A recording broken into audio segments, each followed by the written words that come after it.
Now, what are some of the statistics? How many calls do you get that's PTSD related or VA related or some of the other issues? What are some of the statistics that's national as well as local? Well, first of all of our calls are in some way VA related. Okay. For a veteran to get the help that he needs through the government that he was promised on enlistment, he simply has to go to the VA. Mm-hmm. That's where you get enrolled. That's where if you need the medical attention, and you can't pay for or you can't afford outside insurance, then that's where you need to go. We have a homeless outreach program here in Los Angeles. You'll see our truck driving around, big National Veterans Foundation with our phone number on it. And we're trying to do something with this homeless crisis that we have.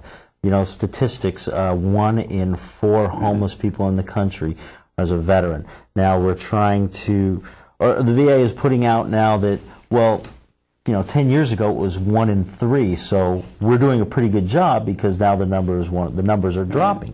Well, that's not a good job, not in our opinion. Our opinion is it needs to be way lower than that. 1 in 100, isn't acceptable because we do understand that there are people out there who've been homeless for 10, 15 years, and that's their comfort zone.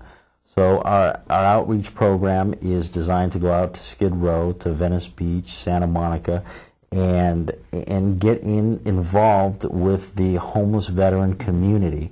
In Los Angeles has the greatest number of homeless veterans in the country. Really? I didn't know that. How many estimated veterans are on the streets in Los Angeles? Estimated right now, there's over 10,000 of the homeless are veterans. Really? In Los Angeles. Well, I heard some statistic that there's something like 40,000 homeless people in L.A. County and about 25,000 in L.A. Well, yeah, not only does L.A. have the largest veteran homeless population, but they have the largest homeless population, period. That's true. Yeah. So, now, some of the issues that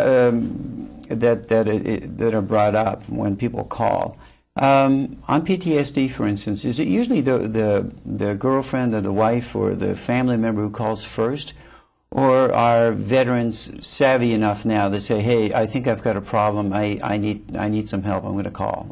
What's usually the case? I think that kind of varies on the generation. At least I see in my own experience that people from Iraq and Afghanistan era are more willing to call themselves and say, I'm having some issues, I don't know what it is. They don't necessarily use the term PTSD, but, they might allude to that.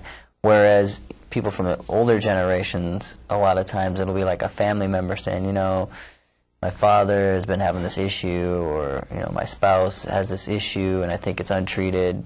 So, I really, at least in my experience, I see that it varies with the generation. And I think a lot of that has to do with the stigma that surrounds the whole. Yeah, but the stigma is now a little less than it used to be, right? It is less. I think there's still like World War II veterans out there that still don't know they have PTSD. Right. I would say it is less within like the civilian population, but still it's still built up with a stigma around it within the military because of the fact that a lot of guys are treated just tough it up, suck it up, get through it. It's the whole macho mentality that exists within the military infrastructure. So when you're still in the service, it's harder for those guys to want to reach out, whereas when they leave the military service and they go back to being a civilian, then it's a little easier for them to reach out for that help. Now, if you're still in the military and you've got a problem and you think it's PTSD, if you are up with that and it's PTSD, where do they go? Do they go to their own officers, or do they call National Veterans Foundation? Because if they go to their own officers, that means there is that stigma. There's something that is wrong, and they have a different point of view. Or will it be a case that they can call National Veterans Foundation to see what to do next? Yes, they can. Yeah, any era of service, active duty, can call the National Veterans Foundation and see.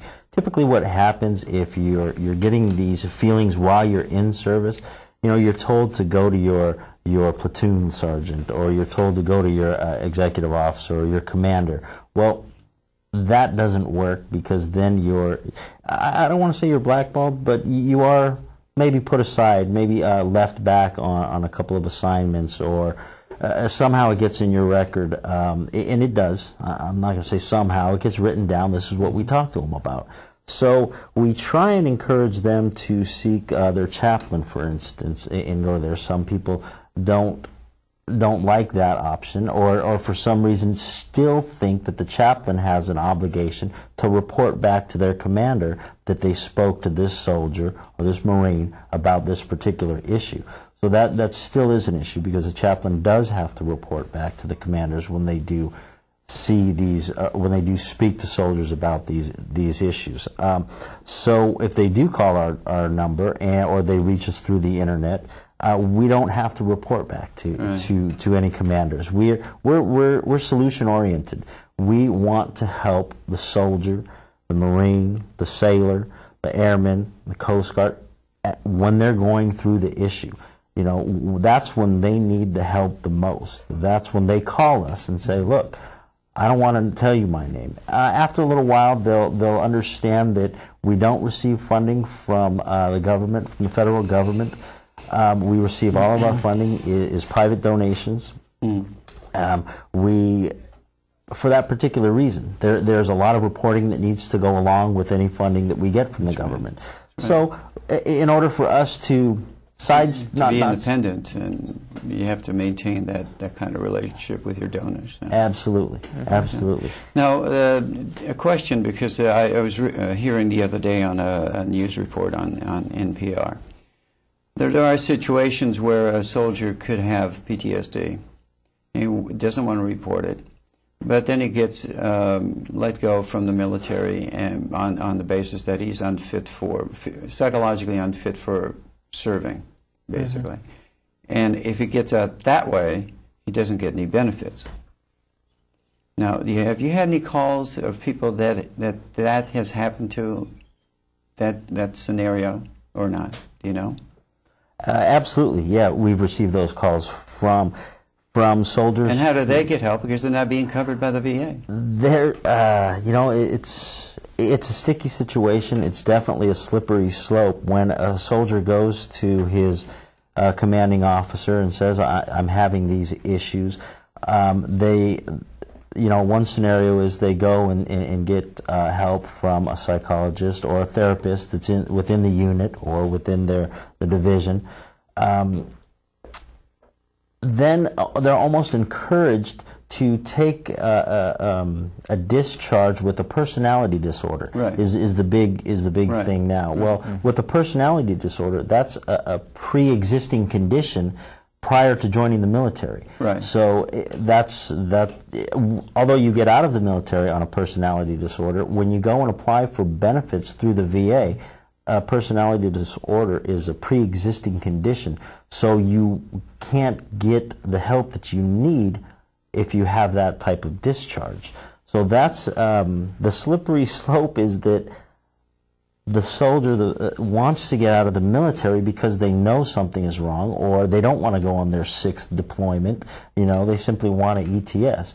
So their commanding officer, or their chain of command, says, "Well, we'll give you a discharge on this condition, and you sign these paperwork, and then you're cut loose. Your contract is effectively over at this point." Well, that all seems good at the time for the soldier. But when they go out and actually try and receive the help that they need, they can't get it. And that's a huge issue. We see that all over the country. It's almost I'm kind of a conspiracy theorist, and it's almost that we're setting these young men and women up for this to happen. And it's a more popular discharge at this point. Even retirement, we're getting calls from the military, active duty military, who are about to retire after 20 years, 22 years, even 37 years in some cases. Cameron got a call from an airman after 37 years of service that we had to help out, and get that. That's a great story right there. Yeah, what happened?